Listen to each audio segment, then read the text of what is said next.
Hello guys, welcome back to the news. The likes of Reno Omokri, Kayode, Daniel Bwala's name were excluded from the latest Tinubu's cabinet reshuffling list. You see, President Bwala Ahmed Tinubu's latest cabinet reshuffle list excluded notable figures like Reno Omokri, Kayode and Daniel Bwala. This has sparked strong reactions amongst social media users. Many expressed surprise, especially considering that these individuals all of a sudden switched to actively support Tinubu in the recent political battles. Now, some users criticized their exclusion, pointing out that despite their vocal backings of Mr. President, they were not rewarded with significant cabinet roles.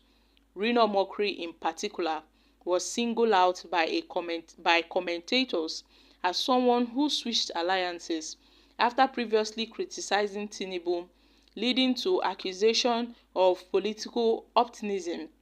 And Kayode and Daniel Bwala were also mentioned in discussions about their failed bids to secure positions in the reshuffle, leading to speculations about Tinubu's strategic choices. Now, at this point, after all the raking, after all the rascality, nothing for Kayode, nothing for Reno Omokri. After the noise, the ranting of both Daniel Bwala and Reno, they were ignored by President Tinubu. So it's as if they were used and dumped by Mr. President. Guys, some persons have expressed, their concerns regarding President Bwala Ahmed Tinubu newly appointed ministers.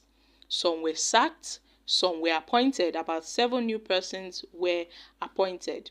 But then we have to look at Tinubu's pattern of appointing ministers. I think it goes beyond those that applaud him or those that sing his praises to people that are loyal to him, people that are committed to him, people that have unshaken loyalty towards him, and also people that he sees are competent. Like the appointment of Bianca Ojukwu, is one of the best appointments that Tinubu has given to anyone so far, because she has experience in that field. I mean, she was once an ambassador of Spain, so she has a lot of experience and she will really do well in her field.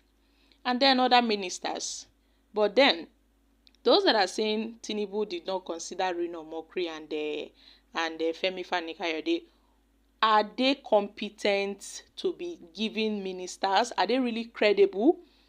Aside being praise singers to the president, what are their capacities? What are their, what can they really do? If they are given ministerial positions, what can they do? Are they competent enough? That's the question we should ask ourselves. So I guess none of these guys are competent. Reno Omokri, what does he know how to do? Rather than going on social media, ranting, panting, either he's dragging P2B or insulting P2B or, making up one controversy or the other. How about Kayode? What credentials does he have? What areas is he good in? What field does he specialize in? How about Daniel Bwala? Daniel Bwala is a spokesperson, was a spokesperson of the PDP 2023 presidential candidate Atiku Abubakar. And after they lost the election, Daniel Bwala practically switched sides to the APC. He started speaking in support of the APC. Now you see the personality of Reno and Daniel Bwala. They are kind of similar. Reno that back then in 2022 went to London, protested against Tinubu, and now all of a sudden, because he saw that Tinubu won the election, came back and started singing praises for Mr. President. And you think some persons think that Mr. President would be so dumb enough to give a man like Reno as minister. We know that's what Reno wants. Deep down within Reno, he's lobbying to be given one appointment or the other. But I think Reno is not fit to be a minister.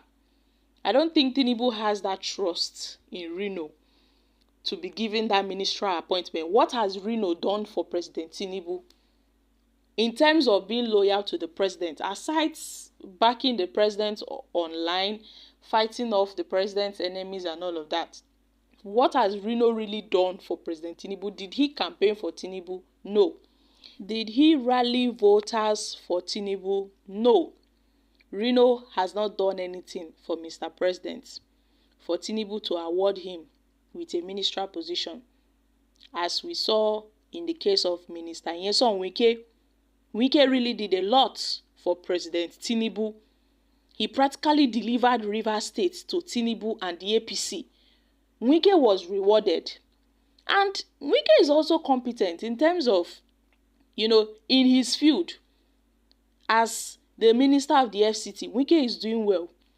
Aside being one of Tinubu's favorites, Wike is doing well as a minister of the FCT.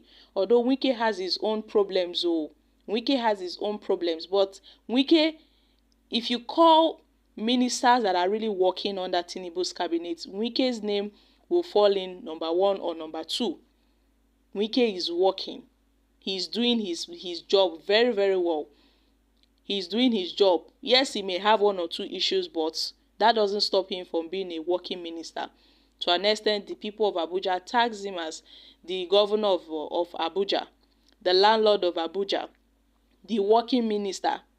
Wike has really gotten so many, accolades from several persons that he is indeed working.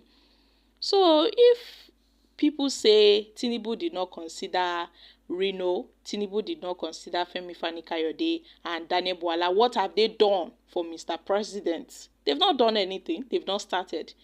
They are just praise singers. And I'm sure Tinubu must have. I'm sure Tinubu is not even noticing them.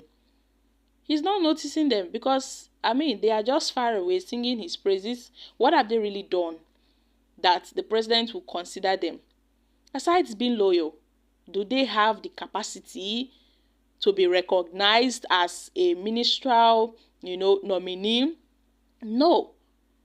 Reno is very known for doing cho-cho-cho. Daniel Bwala is very known for, being a spokesman, an active spokesperson. He tends to switch sides. So these 3, they are tagged as anywhere belle-faced politicians.